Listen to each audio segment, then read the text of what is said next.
Breaking news చూస్తున్నాం. హైదరాబాద్ మలక్పేటలో ఉద్రిక్త వాతావరణం నెలకొంది. మలక్పేటలోని హజీబో హోటల్లో ఫ్రీగా హలీం అంటూ ప్రకటించడంతో అధిక సంఖ్యలో జనాలు ఎగబడ్డారు. దీంతో భారీ ట్రాఫిక్ జామ్ అవ్వడంతో హోటల్ యాజమాన్యం పోలీసులకు ఫిర్యాదు చేశారు. రంగంలోకి దిగిన పోలీసులు పరిస్థితి అదుపు చేయడానికి పోలీసులు లాఠీ చార్జ్ చేసి అందరినీ చెదరగొట్టారు.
హైదరాబాద్ మలక్పేటలో ఉద్రిక్త వాతావరణం నెలకొంది.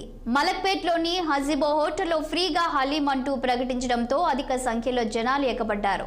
దీంతో భారీ ట్రాఫిక్ జామ్ అవ్వడంతో హోటల్ యాజమాన్యం పోలీసులకు ఫిర్యాదు చేశారు. రంగంలోకి దిగిన పోలీసులు పరిస్థితి అదుపు చేయడానికి పోలీసులు లాఠీ చార్జ్ చేసి అందరినీ చెదరగొట్టారు.